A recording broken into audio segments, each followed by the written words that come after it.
So these drug slash substance videos are my favorite to make. So I'll probably update this at some point, but really quick, I just quit taking Phenibut for anxiety, and so I've been a little bit on edge, and I'm looking for some other alternatives. And one thing which I'm very familiar with, I've been taking it on and off for years, is something called L-theanine. It's an amino acid that is found in green tea. It got discovered in 1949, 1950. I'm looking at the Psychonaut wiki for theanine, and it acts on. So it's not a drug. I think because it's an amino acid, you could classify it as a nutrient, and it acts on the glutamate receptors. Glutamate is an excitatory neurotransmitter in your brain, which means it kind of speeds things up. And L-theanine acts as an antagonist to the glutamate receptors, meaning that it kind of blocks it and lowers the activity. So it kind of turns the volume down. Oh, I'm not a doctor. This is not medical advice. I'm just trying to spread information and spread my experience and my opinions. This is not medical advice. So you can get it from drinking green tea. It's just by default. It's in green tea. And they put it in you can buy it as a supplement. Like I've got 100 milligram L-theanine pills there. You can buy it as a supplement, and it also gets put into a lot of supplements.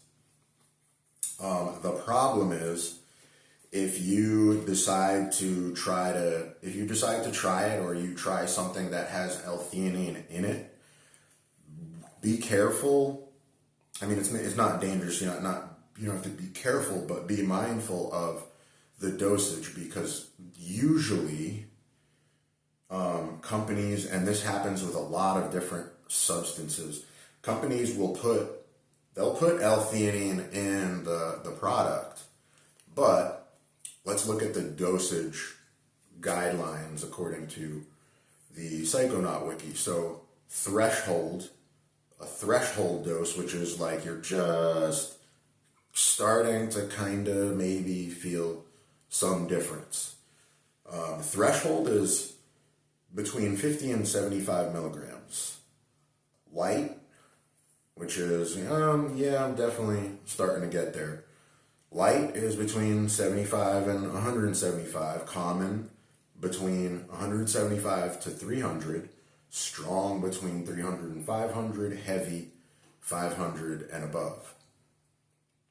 A lot of times, for example, it gets put into pre-workouts a lot, because L-theanine and caffeine kind of work really well together. Everybody knows what caffeine does. It kind of speeds you up, gives you energy. L-theanine kind of is known for kind of taking the edge off of, it kind of removes the jitters. Like some people get jittery from a lot of caffeine. L-theanine will kind of work to counteract that, and can even makes caffeine a little bit more effective, because the effects are more manageable, I guess you could say. So a lot of companies, and if you're taking it with caffeine, a 1-to-1 ratio is usually what's recommended if you kind of look into it, or even 1-to-2 caffeine L-theanine, meaning like 1 part caffeine, 2 parts theanine. 100 milligrams of caffeine, you would take 200 milligrams of L-theanine. A lot of these companies that have something like a pre-workout, they'll put L-theanine in there, and it's like, yeah, we put it in there so we can put it on the label, but people don't know. A lot of people don't know about the dosage, and they'll put like 35 mil. They'll have like 250 milligrams of caffeine and like 35 milligrams of L-theanine, or 50 milligrams of L-theanine. And going back to the dosage guidelines, that's like barely, it's barely anything. And especially if you're taking that much caffeine, if you follow that, the dosage ratio of caffeine to L-theanine, you'd want to be taking like 400 to 500 milligrams of L-theanine if you were taking 200 to 250 milligrams of caffeine. This stuff definitely works though. And I notice it the most when, like, I've taken caffeine and pre-workouts and stuff without L-theanine and with L-theanine, and there's a very noticeable difference in how you feel when you're on L-theanine. It's like, as well, it's like I just feel less erratic and less. It's like the stimulation that you get from the caffeine makes you're more in control, if that makes sense.